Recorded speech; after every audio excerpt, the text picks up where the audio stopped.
ലാഭവും വരാനിരിക്കുന്നത് എന്നാണ് അവരുടെ തിസീസുകൾ. ഇതാണ് പലിശയെക്കുറിച്ച് ശക്തമായി ഇസ്ലാം പ്രതികരിക്കുന്നത്. പരിശുദ്ധ ഖുർആൻ സൂറത്തുൽ ബഖറയുടെ 275 വചനം, അല്ലദീന യഅ്കുലൂന റിബാ ലാ യഖൂമൂന ഇല്ലാ കമാ യഖൂമുൽ ലദീ യതഖബ്ബത്തുഹു ശൈത്വാനു മിനൽ മസ്. പലിശ വിഴുങ്ങി നടക്കുന്ന ആളുകൾ പരലോകത്ത് പുനരുദ്ധാനം നടത്തുന്നത്, ഖിയാമത്ത് നാളിൽ ഉയർത്തെഴുന്നേൽക്കുന്നത് ശൈത്താൻ ബാധിച്ചവനെ പോലെ ആടി ആടി അന്തം വിട്ടിട്ടായിരിക്കും. അവിടെ തുടങ്ങുന്നു അവർക്ക് അദാബ്. ബാലൻസ് കീപ്പ് ചെയ്യാൻ പോലും കഴിയില്ല. ബാലൻസ് കീപ്പ് ചെയ്യാൻ കഴിയില്ല. പിന്നെ കടം വല്ലാത്തൊരു പ്രശ്നമാണ്. കടം എങ്ങനെ വരുന്നു എന്നുള്ളതിനെ കുറിച്ച് ആലോചിക്കണം. അത് പ്രത്യേകമായിട്ട് തന്നെ ഒരു ക്ലാസ് എടുക്കേണ്ടതാണ്. എന്തെങ്കിലും ആവശ്യം ഉണ്ടാകുമ്പോഴേക്ക് പെണ്ണിന്റെ ആഭരണം ഒഴിച്ചിട്ട് പോകാം മുത്തൂറ്റ് മിനി എന്ന് പറഞ്ഞിട്ട് ഈ സാമ്പത്തികമായി പലിശ കച്ചവടക്കാരുടെ അടുത്തേക്ക്. ഒരു മുത്തൂറ്റ് മാത്രമൊന്നുമല്ല, മണപ്പുറം, ഇങ്ങനെ തുടങ്ങി കുറേ സാധനങ്ങളുണ്ട്. അവിടെ ചെന്നിട്ട് ആഭരണം കൊടുക്കുന്നു.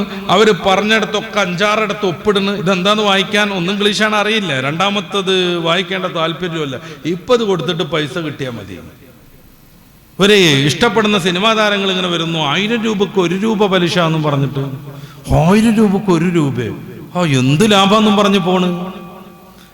പിന്നെ അങ്ങോട്ട് കെണിയിൽ കുടുങ്ങിയിട്ട് മിക്കവാറും ഈ ആഭരണം അവർക്ക് കൊടുത്തു പോന്നാൽ പോലും അവിടുത്തെ ഇടപാട് തീർക്കാൻ കഴിയില്ല. ഇതാണ് അനുഭവം, ഇതാണ് നടന്നുകൊണ്ടിരിക്കുന്നത്.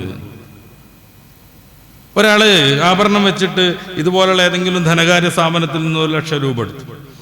അന്ന് അവരോട് പറഞ്ഞിട്ടുള്ളത് 1000-ന് 7% പലിശ എന്നൊക്കെ ആയിരിക്കും. പിന്നെ ഇയാളെ ഒരു 50,000 കിട്ടി. അപ്പോൾ ഒന്നിച്ച് കൊണ്ടേ കൊടുക്കുക, എന്നാൽ ബാക്കിക്ക് പലിശ അടച്ചാൽ മതിയല്ലോ എന്ന് കരുതിയിട്ട് ഇയാളെ സാധു കൊണ്ടേ കൊടുത്തു. പിന്നത്തെ പ്രാവശ്യം ചെല്ലുമ്പോൾ പലിശ ആദ്യം 1 ലക്ഷത്തിന് കൊടുത്തതിൻ്റെ ഇരട്ടിയായിട്ടുണ്ടാവും. സ്വാഭാവികമായിട്ടും ഇയാൾ ചോദ്യം ചെയ്യും, ഞാൻ ഇതുവരെ 1 ലക്ഷത്തിന് പലിശ അടച്ചപ്പോൾ എത്ര ഉണ്ടായിട്ടുള്ളൂ, ഇപ്പം അത് 50,000 അടച്ച 50 ബാക്കിയുള്ളൂ, അപ്പം അതിൻ്റെ ഇരട്ടി എന്താണ്? അപ്പോൾ അവിടെ ഉണ്ടാവും ഒരു കിളിമൊഴി. ഓളിങ്ങനെ പറയും, സാർ അന്ന് വെച്ചപ്പോൾ ഒരു ഓഫറായിരുന്നു, പിന്നെ സാറ് പുതുക്കി വെച്ചപ്പോൾ ഓഫർ ഇല്ലായിരുന്നു, അപ്പോൾ 27% ഇൻട്രസ്റ്റ് ആയി. അപ്പോൾ ഇയാൾ ഞാൻ പുതുക്കി വെച്ചിട്ടില്ലല്ലോ, സാർ 50,000 അടച്ചില്ല, അതന്നെ പുതുക്കി വെക്കല്ലോ. അത് ഞാൻ അറിഞ്ഞിട്ടില്ലല്ലോ, ആ സാർ ഒപ്പിട്ട് തന്നിട്ടുണ്ടല്ലോ. സാറേ ഒന്നും വിളിച്ചിട്ടാണ് ശരിയാക്കും. എന്തെങ്കിലും കച്ചറ ഉണ്ടാകാൻ നിൽക്കുമ്പോൾ തോക്കും വെച്ചിട്ട് സെക്യൂരിറ്റി ഇങ്ങനെ വരും, പൊയ്ക്കോളി എന്ന് പറഞ്ഞിട്ട്. എന്തിലൊക്കെ ഒപ്പിട്ടിക്കണെന്ന് അറിയോ? മാനേജ്മെന്റ് യഥാസമയം അവരുടെ താല്പര്യപ്രകാരം നിയമം മാറ്റിക്കൊണ്ടിരിക്കുന്നുള്ളടത്ത് ഒപ്പെടുത്തിക്കണ്. അതിലൊക്കെ ഏറെ കുരുത്തം കെട്ടൊരു ഒപ്പുണ്ട്. ഇതുമായി ബന്ധപ്പെട്ട കോടതി വ്യവഹാരങ്ങളൊക്കെ ഈ മുറാദാബാദിലായിരിക്കുന്നതായിരിക്കും ഒരൊപ്പ്.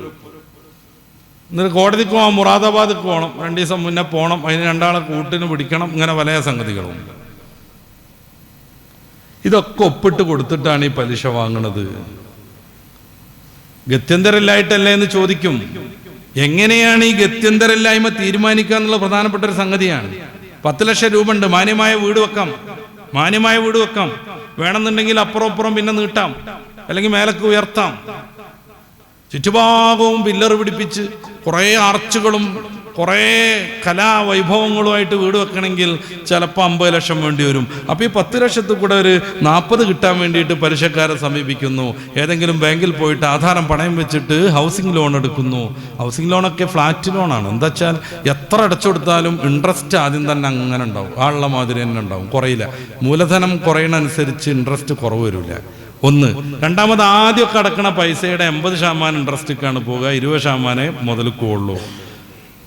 അപ്പൊ ആരെങ്കിലും അങ്ങനെ പെട്ട് കുടുങ്ങിയിട്ടുണ്ടെങ്കിൽ ഒന്നിച്ച് പൈസ അടക്കരുത്. അവര് പറഞ്ഞ 15 കൊല്ലത്തെ ഡ്യൂറേഷന്റെ ഇടയ്ക്ക് അടച്ചു തീർക്കലാണ് ആ വിഷയത്തിൽ ഏറ്റവും ലാഭം.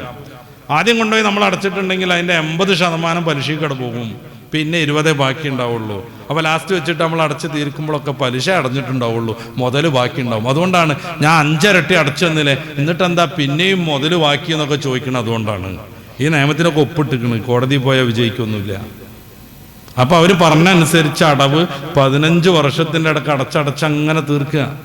ഒന്ന്, പലിശയുമായി ബന്ധപ്പെട്ട കാര്യങ്ങൾ നമ്മളെ വീട്ടിലേക്ക് അടുപ്പിക്കരുത്. ആരെങ്കിലുമൊക്കെ അടുപ്പിച്ചിട്ടുണ്ടെങ്കിൽ ഇസ്തിഗ്ഫാർ ചൊല്ലിക്കൊണ്ടിരിക്കുക. കടം വന്നത് വീട്ടാൻ വേണ്ടിയുള്ള കുറേ ഹിക്മത്തുകളുണ്ട്, കുറേ ദിക്റുകളുണ്ട്.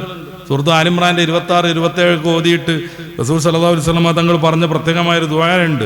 അതൊക്കെ നിർവഹിച്ചാൽ എല്ലാ കടം വീടുമെന്നാണ് നമ്മുടെ കിതാബുകളിലൊക്കെ ഉള്ളത്. സൂറത്തുൽ വാഖിയ മഗ്‌രിബിന്റെ ശേഷം ഇശാന്റെ മുന്നായിട്ട് ഓതിയാൽ ആ വീട്ടിൽ കടം ഉണ്ടാവില്ല എന്നാണ്. പല സഹാബിവര്യന്മാരും മരിക്കാൻ കിടക്കുമ്പോഴൊക്കെ ചെന്നിട്ട് ഉസ്മാൻ ബിൻ അഫ്ഫാൻ തങ്ങളൊക്കെ ചോദിക്കുന്നുണ്ട്, കഅബ് തങ്ങളോടാണെന്ന് ഞാൻ ഓർക്കുന്നു, എന്തെങ്കിലും ഒരു ഫണ്ട് അനുവദിക്കട്ടെ, നിങ്ങളുടെ പെൺകുട്ടികളാണല്ലോ, അത് വേണ്ട, അങ്ങേക്ക് ശേഷം അവർ ദാരിദ്ര്യരായാലോ എന്ന് ചോദിക്കുന്നുണ്ട്. എനിക്കൊരു ഭയമില്ല, ഞാൻ അവർക്ക് വാക്യ ഓതാൻ പഠിപ്പിച്ചു കൊടുത്തിട്ടുണ്ട്. സമയത്തു ബിയുദനൈ, എൻ്റെ ചെവി കൊണ്ട് ഞാൻ കേട്ടതാ മുത്ത് റസൂൽ പറയണത്, സൂറത്തുൽ വാഖിയ പതിവുള്ള വീട്ടിൽ ഒരിക്കലും ദാരിദ്ര്യം വരൂല. ബഹുമാന്യരായ ഉള്ളാളത്തെ തങ്ങൾപ്പാപ്പ 33 പ്രാവശ്യം ചെല്ലാൻ കൊടുക്കുന്ന ഒരു സ്വലാത്തുണ്ട്. അത് കൊടുത്തവർക്ക് മൊത്തം കടം വീടിയ അനുഭവമുണ്ട്. ഞാൻ നിലമ്പൂർ മജ്മുഅയിൽ ഒരു പ്രാവശ്യം ക്ലാസ് എടുക്കാൻ പോയി. ഒരു കുട്ടി ക്ലാസ് കഴിഞ്ഞ് വന്നിട്ട് വളരെ ഭവ്യതയോടുകൂടെ ഉസ്താദ് ഒത്തു തുടരാൻ കഴിയുമെന്ന് തോന്നണില്ല, എന്തെന്ന് വെച്ചു, വീട്ടിൽ ഇത്ര ലക്ഷം കടമുണ്ട്, വാപ്പാക്ക് അതുണ്ട് ഇതുണ്ട് എന്ന് പറഞ്ഞു. ഞാൻ എല്ലാവരോടും ഈ സലാത്ത് ചൊല്ലി കൊടുക്കാൻ പറഞ്ഞു. ഉള്ളാൾ തങ്ങൾ എനിക്ക് ആ സലാത്ത് തന്നിട്ട് ആവശ്യമുള്ളവർക്കൊക്കെ നീ കൊടുത്തടാന്നും പറഞ്ഞിട്ട് അതിനും സംഭവം തന്നിട്ടുണ്ടായിരുന്നു. ജസ്റ്റ് 2 മാസം കഴിഞ്ഞപ്പോൾ ആ കുട്ടീനെ വിളിക്കുകയാണ്, ഉസ്താദ് എന്തൊരത്ഭുതം, ഞങ്ങളെ കടക്ക് വീടിട്ടോ എന്നും പറഞ്ഞിട്ട്. കടം വരാതിരിക്കാൻ നന്നായിട്ട് ശ്രദ്ധിക്കുക. അത്യാവശ്യത്തിന് മാത്രമേ കടം വാങ്ങാവൂ. കടം വാങ്ങുമ്പോൾ തിരിച്ചു കൊടുക്കാനുള്ള ഒരു മാർഗം മുന്നിൽ കണ്ടിട്ട് വേണം വാങ്ങാൻ. മുന്നിൽ മാർഗമില്ലാതെ കടം വാങ്ങാൻ പറ്റും എപ്പോ? നമ്മുടെ ജീവിതം നശിക്കും, തീരെ ഭക്ഷണമല്ല, 2 ദിവസമായി പട്ടിണി നടന്നിട്ട്. കടം വാങ്ങാൻ നോക്കുമ്പോൾ അവൻ എങ്ങനെ തിരിച്ചു കൊടുക്കാന്ന് ഒരു ഇക്കുമത്തും കാണുന്നില്ല. അത്തരം ഘട്ടങ്ങളിൽ കടം വാങ്ങാം, കാരണം ജീവിതം പ്രധാനമാണ്. ഔഷധം വാങ്ങാനില്ല, എങ്ങനെ കടം വാങ്ങിയാൽ തിരിച്ചു കൊടുക്കാമെന്ന് ഒരു ഐഡിയയും കാണാനില്ല. ഒരു പഴയ തിരൂരിൽ നിന്ന് വാങ്ങിയ 200 രൂപേൻ്റെ വാച്ച് പോലും ഇല്ല. അങ്ങനത്തെ ആൾക്ക് കടം വാങ്ങാം, കാരണം ഔഷധം അത്ര അടിയന്തര പ്രാധാന്യമുള്ളതാണ്. അതല്ലാതെ വീടിന് ഇവിടെ ഒരു കോലില്ല, അയലോക്കത്തെ വീട്ടിന് അടി മുതൽ മേലെ വരെ 2 തൂണുണ്ട്, നമുക്ക് ഒന്നും കൂടി ഇല്ല, എന്നാ പോവുക മണപ്പുറം ഗോൾഡിലേക്ക് എന്ന് പറയരുത്. ഇതൊക്കെ ഒരു വലിയ ലിങ്കിങ് ആണ്. ആദ്യം ഇങ്ങനെ വന്നിട്ട് ജ്വല്ലറിയുടെ പരസ്യം പറയും ഇഷ്ടപ്പെട്ട സിനിമക്കാരൻ, അതൊക്കെ വാങ്ങി വെക്കും. എന്നിട്ട് ഉച്ചക്കും അങ്ങനെ വരും TV-യിൽ. ഈ ജലതൊക്കെ എന്തിനാ സൂക്ഷിച്ചു വെക്കണേ? പണത്തിന് പണം, 1 രൂപ പലിശ 1000 രൂപക്ക് എന്ന് പറയും. അത് കൊണ്ടുപോയി വെക്കും, പണമായിട്ട് ഇങ്ങനെ ഇരിക്കുകയാണ്. പിന്നെ ഒരു വൈകുന്നേരം വരും, വൈകിട്ട് എന്താ പരിപാടി എന്ന് ചോദിച്ചിട്ട് കുടിപ്പിക്കാൻ വേണ്ടിയിട്ട്. ഇതൊക്കെ പാടൊരു ലിങ്കാണ്, മനുഷ്യനെ നശിപ്പിച്ച് കുളിപ്പിച്ച് കടത്താറുള്ളതാണ്. ഇസ്ലാമിക സാമ്പത്തിക ശാസ്ത്രം മാനവനോടൊപ്പം നിലകൊള്ളുന്നു. മനുഷ്യന്റെ വിമോചനത്തിന് അത് അധ്വാനിക്കുന്നു. സക്കാത്ത് വാങ്ങാൻ ആളില്ലാത്ത വിധം സാമ്പത്തിക ഭദ്രത കൈവരിക്കാൻ ചരിത്രം സാക്ഷി, അനുഭവം സാക്ഷി, പഠനങ്ങളെല്ലാം സാക്ഷി. ഇസ്ലാമിക സാമ്പത്തിക തത്വശാസ്ത്രം സഹായിക്കുന്നു.